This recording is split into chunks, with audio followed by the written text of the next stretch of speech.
जय सिया राम। आपके अपने चैनल धार्मिक कथाएं में एक बार फिर से मैं आप सभी का हार्दिक स्वागत और अभिनंदन करती हूँ।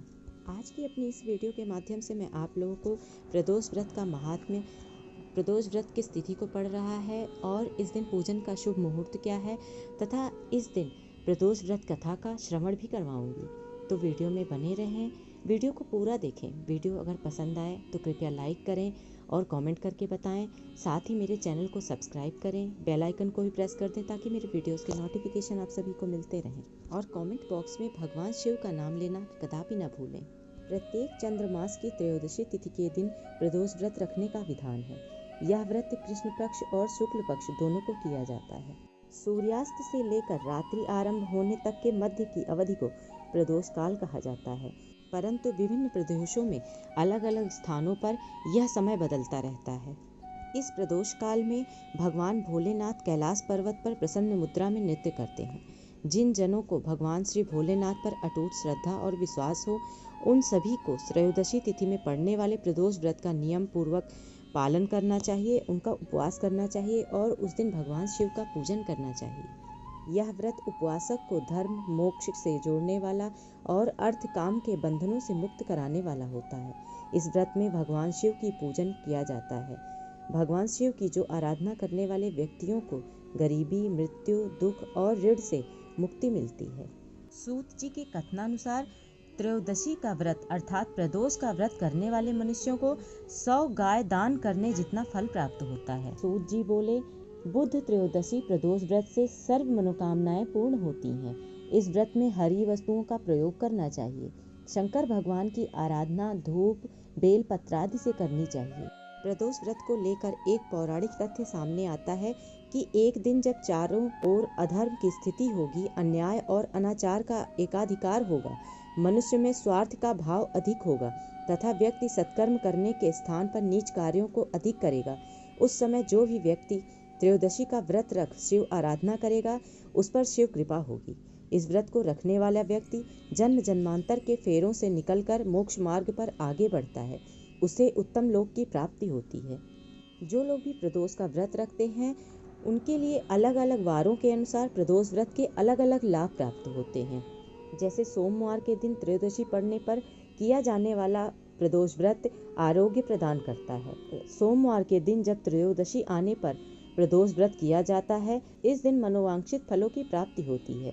जिस मास में मंगलवार के दिन त्रयोदशी का व्रत रखा जाता है, उस दिन के व्रत को करने से रोगों से मुक्ति व स्वास्थ्य लाभ प्राप्त होता है।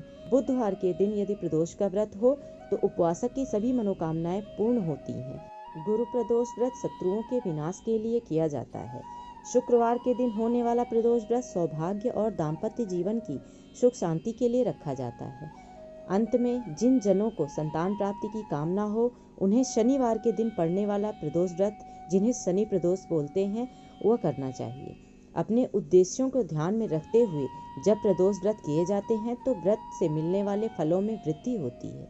इस महीने पौष मास की कृष्ण पक्ष की त्रयोदशी तिथि अर्थात प्रदोष 21 दिसंबर 2022 दिन बुधवार को पड़ रहा है। 21 दिसंबर को त्रयोदशी तिथि देर रात 12:45 पर शुरू होगी और इसका समापन 21 दिसंबर को रात को 10:16 पर होगा। 21 दिसंबर को सूर्यास्त से 45 मिनट पहले और सूर्यास्त के 45 मिनट बाद तक पूजन का शुभ मुहूर्त है। क्योंकि प्रदोष व्रत का पूजन प्रदोष काल के समय ही किया जाता है और प्रदोष काल सूर्यास्त के 45 मिनट पहले और सूर्यास्त के 45 मिनट बाद तक का समय होता है। प्रदोष के दिन व्रत रखने वाले व्रती मनुष्यों को सुबह स्नान नित्य क्रियाकर्म करने के पश्चात अपने व्रत का संकल्प लेना चाहिए। इसके पश्चात भगवान शिव, माता पार्वती और नंदी को पंचामृत और जल से स्नान कराना चाहिए। फिर गंगा जल से स्नान कराकर बेलपत्र, गंध, अक्षत, फूल, धूप, दीप, नैवेद्य, फल, पान, सुपारी, लौंग और इलायची चढ़ाएं। भगवान शिव, माता पार्वती और नंदी का समस्त पूजन समाप्त करने के पश्चात पूरा दिन निराजल व्रत रहकर संध्या काल में प्रदोष काल के समय भगवान शिव, माता पार्वती और नंदी का फिर से पूजन करें। क्योंकि प्रदोष के दिन संध्या के समय ही भगवान शिव और माता पार्वती का विशेष पूजन किया जाता है।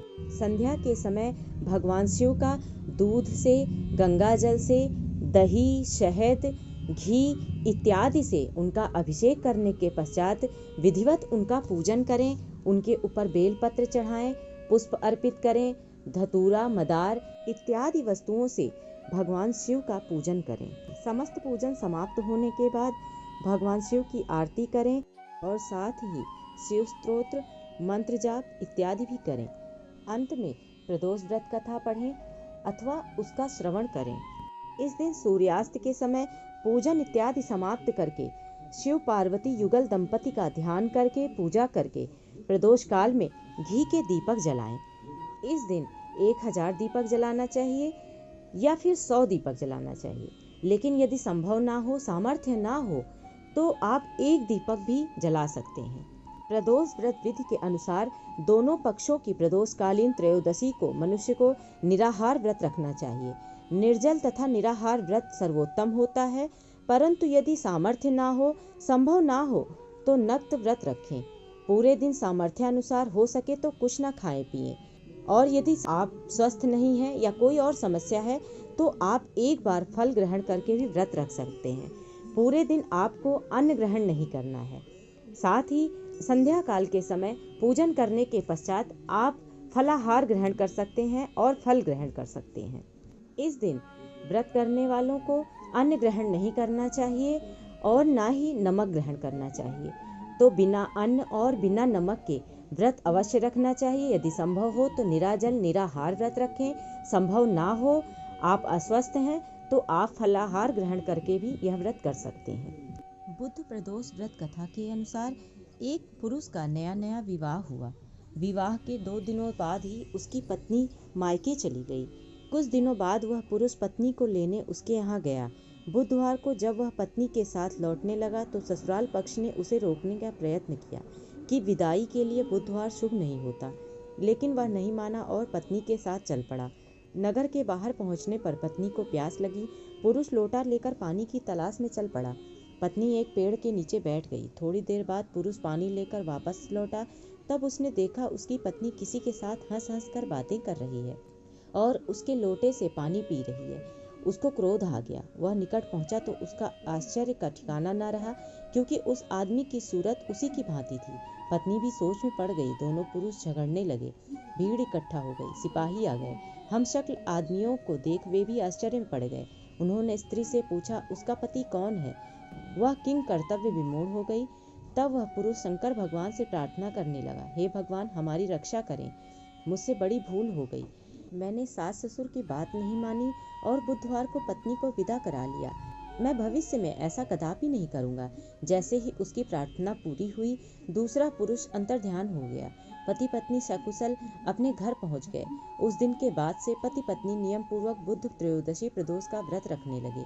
इस प्रकार से कलयुग में अति मंगलकारी और शिव कृपा प्रदान करने वाला प्रदोष व्रत सभी मनुष्यों को अवश्य ही रखना चाहिए, क्योंकि प्रदोष के दिन भगवान शिव अत्यंत प्रसन्न होते हैं। और प्रदोष काल के समय महादेव कैलाश पर्वत के रजत भवन में नृत्य करते हैं और देवता उनके गुणों का स्तवन करते हैं।